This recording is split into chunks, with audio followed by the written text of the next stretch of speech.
Hello friend, जो है 7 जुलाई का सेकंड शिफ्ट का ICAR इंडियन रिसर्च इंस्टीट्यूट का एग्रीकल्चर का जो है एग्ज़ाम छूट चुका है सेकंड शिफ्ट का 7 जुलाई का। हम इनसे पूछते हैं पेपर का लेवल कैसा था और किस तरह से जो है क्वेश्चन आया और कट ऑफ कितनी रहेगी। जो आपके क्वेश्चन रहते हैं कि कितने अटेंडेंस लग रही है, यानी कितने लोग जो है प्रेजेंट है, कितने अब्सेंट है, ये सब जो है डिटेल से करेंगे। भाई पेपर का जो है लेवल कैसा था? पेपर का लेवल है जो वो इजी टू मॉडरेट था, ज़्यादा हार्ड नहीं था। मतलब इजी क्वेश्चन थे। मैथ के क्वेश्चन थे वो थोड़े लेंथी थे। बाकी जो GS होगी, सोशल साइंस होगी और साइंस थी, उसके क्वेश्चन मतलब एकदम ऐसे ज़्यादा हार्ड भी नहीं थे और इजी भी नहीं थे, ठीक ठीक से थे। अच्छा, एग्जाम मतलब मॉडरेट था, बस मैथ हार्ड था। हाँ, मैथ थोड़ा हार्ड नहीं था, मतलब कैलकुलेटिव था, थोड़ा कैलकुलेटिव ज़्यादा, कैलकुलेशन ज़्यादा, कैलकुलेशन ज़्यादा थी मैथ में। लेंथी क्वेश्चन थे उसके। हाँ, लेंथी क्वेश्चन थे। मैथ के जो है कितने जो है SSC लेवल का था क्या, CGL वगैरह? हाँ, SSC लेवल मतलब CHSL और MTS CGL लेवल के लगभग के क्वेश्चन थे। यानी अगर जो इसका एग्जाम देने आ रहा है वो SSC के प्रैक्टिस सेट लगाए प्रीवियस, तो SSC के प्रीवियस लगाए और उसके अंदर भी जैसे SI और CI simple interest, compound interest, इसके से मानो मतलब ऐसे लगभग से 4 से 5 क्वेश्चन आ रहे हैं। अच्छा, 4-5 क्वेश्चन उसी के क्वेश्चन आ रहे हैं। और उसके अलावा जो ट्राइंगल है, ट्राइंगल टॉपिक से, उससे के अंदर से 3 से 4 क्वेश्चन और 1-2 क्वेश्चन ट्राइंगल से जिसके अंदर कोड वगैरह से और टेंजेंट के वगैरह पूछे जा रहे हैं। अच्छा। मतलब पेपर मतलब पूरा लगभग जैसे बैलेंस है अभी, अर्थमेटिक और एडवांस पूरा दोनों मिला के लगभग। एडवांस भी है और अर्थमेटिक भी है। तो एडवांस के कौन कौन से ज़्यादा चैप्टर था? ट्रिग्नोमेट्री वगैरह, मेंसुरेशन वगैरह? ट्रिग्नोमेट्री के 2 क्वेश्चन थे और सिंप्लीफिकेशन के थे और एक बता दिया आपको सर्कल का था और 2 से 3 ट्रायंगल के थे और बाकी एक था मेंसुरेशन के थे जिसके अंदर एक में कौन का वॉल्यूम निकालना था। हाँ, और एक दो और थे जो मेरे को याद नहीं। लगभग जो है एडवांस मैथ के 10 क्वेश्चन थे। हाँ, लगभग 15 क्वेश्चन अर्थमेटिक के। 15 क्वेश्चन। हाँ, मतलब पेपर पूरा बैलेंस था पूरा पेपर। अच्छा, अर्थमेटिक में कौन कौन से ज़्यादा चैप्टर, जैसा अनुपात है, समानुपात है, एवरेज के अंदर पार्टनरशिप से थे और SICI बता दिया आपको, SICI पार्टनरशिप और मिक्सचर एलिगेशन के क्वेश्चन नहीं है। बाकी रेशियो और उसके थे प्रोपोर्शन के और लॉस प्रॉफिट के 3 से 4 क्वेश्चन थे लगभग। समय कार्य वाले चैप्टर से भी था। हाँ, टाइम एंड डिस्टेंस से थे। एक क्वेश्चन टाइम एंड डिस्टेंस का था और वर्क एंड टाइम से था। 2 क्वेश्चन थे, वर्क एंड टाइम वाले भी था 2 क्वेश्चन। और ट्रेन वगैरह चैप्टर से, ट्रेन वगैरह से 1 क्वेश्चन था। अच्छा, यानी अर्थमेटिक में 15 क्वेश्चन थे और इन 6-7 चैप्टरों से ज़्यादा थे। हाँ, 6-7 क्वेश्चन। तो आपके जो है जिसमें प्रीवियस लगाया था आपने, उसका फायदा मिला था? हाँ, मैं वैसे SSC की तैयारी कर रहा हूँ तो प्रीवियस ईयर लगाया था तो उसका कुछ मतलब मैथ में। हाँ, बेनिफिट है। अच्छा, तो इसमें जो है हम बात कर लेते हैं साइंस 25 नंबर की आ रही है। साइंस का लेवल कैसा? बायोलॉजी ज़्यादा है, केमिस्ट्री ज़्यादा? नहीं, साइंस मतलब बिल्कुल जैसे इजी टू मॉडरेट है, हार्ड नहीं है ज़्यादा। मतलब बेसिक ऐसी है, अभी अगर आपने 10th तक की NCERT पढ़ी है तो वो इजी से कवर हो जाएगी। अच्छा, यानी 10th तक की NCERT और प्रीवियस वगैरह लगाया तो उससे हो जाएगा। साइंस में किस चीज़? बायोलॉजी में जैसे डिसीज है, विटामिन है? बायोलॉजी के ज़्यादा क्वेश्चन नहीं थे।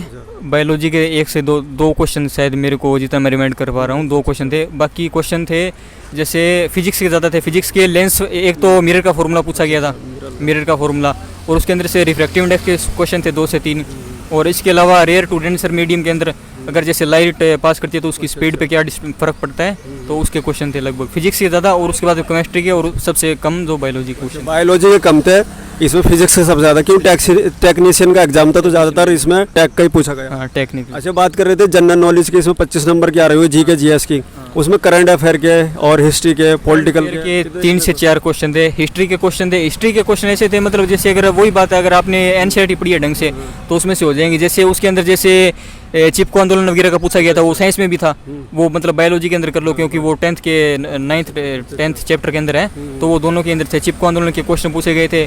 और एक जो प्रोटोकॉल हुआ था जैसे ओजोन लेयर वगैरह पे, मोट्री प्रोटोकॉल, तो उसके से 1-2-3 पर्यावरण से रिलेटेड। हाँ, 1-2 क्वेश्चन, ज़्यादा नहीं, मतलब 1-2 नॉर्मल क्वेश्चन। वो करंट के क्वेश्चन है वैसे तो। हाँ, करंट के क्वेश्चन नहीं है। हाँ, अलग से थे। तो इसमें जो है इतिहास के होगा, पॉलिटिकल साइंस के भी थे इसमें, संविधान से अमेंडमेंट से नहीं, पॉलिटी का 1 क्वेश्चन था। उसके अंदर था भी नेशनल डिजास्टर मैनेजमेंट अथॉरिटी है, तो उसका जो मतलब चेयरमैन पूछा था। हाँ, उसका चेयरमैन पूछा था कि तो कौन है, प्रेसिडेंट, प्राइम मिनिस्टर और ऐसे अलग अलग जैसे कौन उसका अध्यक्ष होता है। हाँ, कौन अध्यक्ष होता है, प्राइम मिनिस्टर होता है उसका। इसमें जो है बात करें इकोनॉमिक्स से वगैरह, इकोनॉमिक्स या कंप्यूटर जी के, इकोनॉमिक्स का क्वेश्चन था। और एक पॉलिटी का मेरे को एक क्वेश्चन और याद आ गया, मैं बता दूँ उसको।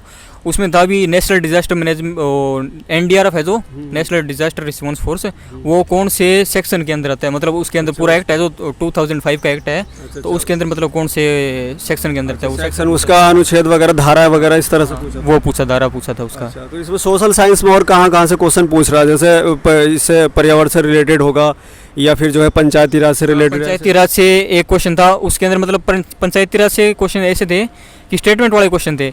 भी उसमें से ये पूछा था कि मतलब इनमें से जो मतलब 73वां संविधान संशोधन हुआ था 1992 में, तो उसके अंदर से मतलब कौन सा इनमें से नहीं है पंचायती राज के अंदर, जैसे त्रिस्तरीय थी, ठीक है, तो उसके अंदर जो SC/ST को रिलेशन था वो था, तो एक उनमें से नहीं था, वो मतलब वो उसमें था कि जो 1973 में अमेंडमेंट हुआ था उसमें कौन कौन सी चीज़ें जोड़ी गई थी, कौन सी नहीं जोड़ी गई थी। हाँ वो थी। हाँ, और एक था लैंग्वेज के ऊपर, जैसे सिक्किम की लैंग्वेज थी बोडो 1992 के अंदर वो 22वें शेड्यूल के अंदर ऐड की गई थी, तो उसका पूछा गया था भी कौन सी लैंग्वेज, इसके अंदर 4 ऑप्शन थे, भी सिक्किम की कौन सी लैंग्वेज 1992 के अंदर ऐड की गई थी, एक ये क्वेश्चन था। पूछा था।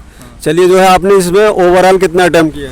ओवरऑल लगभग 80 के अराउंड है। अच्छा 80 का राउंड। इसमें एक्यूरेसी क्या होगी आपकी, मतलब कितने ठीक होने के चांस है कि? लगभग मेरे हिसाब से तो मैंने सही किए हैं, बाकी देखते हैं अभी 74-75 से नीचे तो मतलब इतने करेक्ट होने अच्छा, जाने तो चाहिए। आपको जो इसमें अटेंडेंस कितनी थी, स्टूडेंट कितना, क्योंकि री एग्जाम है तो इसमें बहुत छोड़ी होगी। इसका एक रीजन ये भी है ना, क्योंकि रीअपीयर एग्जाम है ये, तो इससे पहले जिन बच्चों ने एग्जाम दिया था वही है, उसके अंदर से भी मतलब ऐसे मानो भी 50 से 60% बचे ही हैं, यानी 50% ये स्टूडेंट एग्जाम। हाँ 50-60% में छोड़ दिया है। हाँ लगभग इतना तो आराम से। तो इसमें फिर कट ऑफ जाने की भी चांस कमी है? कट ऑफ का तो सर कोई मतलब वो नहीं है, आइडिया नहीं है, बाकी लगभग ऐसे अभी क्यों एग्जाम 3 दिन चलेगा, आज भी है, कल और परसों 3 दिन एग्जाम है, तो देखते हैं वो क्या रहता है इसका। चलिए जो है आपको हमारी तरफ से बेस्ट ऑफ लक कि आपका फाइनल सिलेक्शन हो। फ्रेंड आपकी जो है ICAR से टेक्नीशियन से रिलेटेड अगर कोई क्वेरी रह गई है तो कमेंट बॉक्स में लिखना। चलिए थैंक यू।